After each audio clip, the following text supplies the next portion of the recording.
our phone calls. It's the only way to tell them truth about what's going on in Ukraine right now, because they just don't know. There's a generation gap between older people who often support Vladimir Putin and believe his lies about Ukraine, and their children and grandchildren who are much more skeptical. In March, we spoke to Misha Katsurin, who created the website Papa Believe, which offers a step-by-step guide on how to speak to Russians who've been indoctrinated. Misha is in Ukraine, and his father in Russia didn't believe, despite him being there, that there was a war going on at all.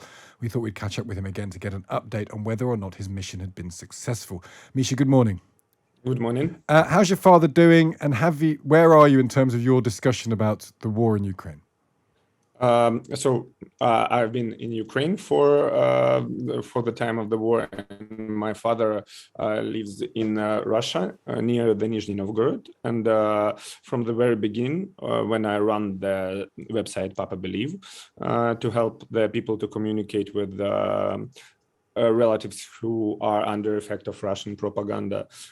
So I made lots of small successes with my father, and from the person who did not believe me at all, he became a person who understood that it's the war, not the special military operation, that Russia is making crimes in the neighbor country and so on and so forth. But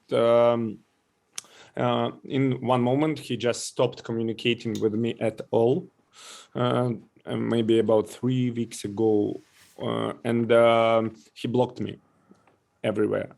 That was quite strange, and I was frightened because I understand that father lives in Russia, and anything can appear with him.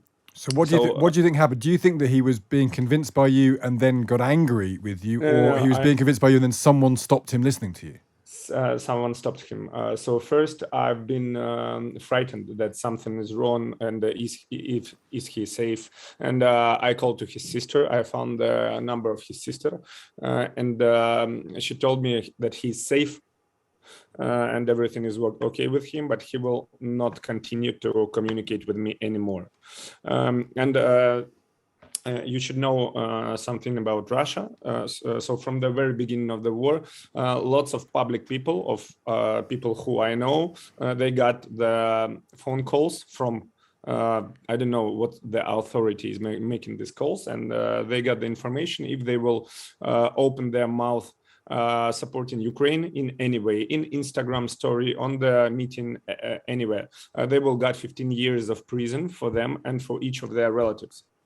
And that's common thing with the public people in Russia right now. And my father, he also became public because of this of Papa Believe, and lots of medias from all over the world, they talked to me about this situation, and and he also became public person, and I understand that he just cannot communicate with me because for Russian authorities he's the weapon in hands of Ukrainian propaganda, and for them I'm Ukrainian propagandist.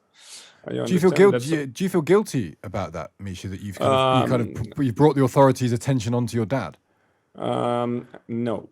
I don't feel guilty because first, I understand that what I'm doing is very important. Yeah. And second, of course, my father is safe. Yeah. That's why. I feel not comfortable, and I feel bad that I cannot communicate with my father today. But I understand that hundreds, thousands of people can use the instrument I created, and it helped them to communicate. And has that worked, Misha? Has Papa Believe worked, do you think? Are there people sitting in Russia now who've spoken to their family who now have a sense of what's going on in Ukraine?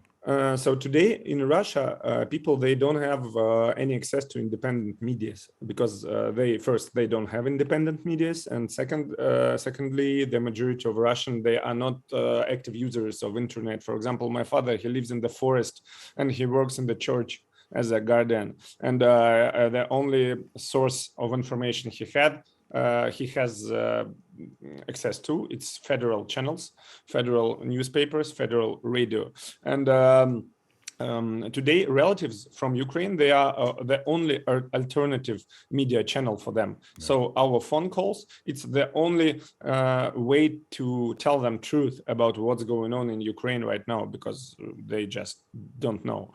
And because of the Russian propaganda, they make lots of statements that Russian people believe in.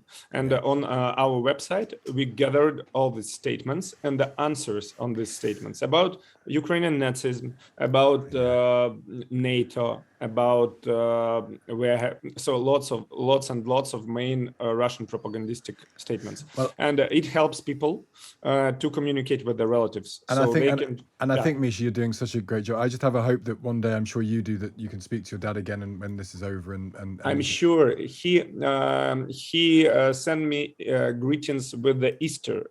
So he does not in the email. He does not answer my questions. He does not tell me anything. I cannot call him, but he sent me greetings with the Easter. So he's safe.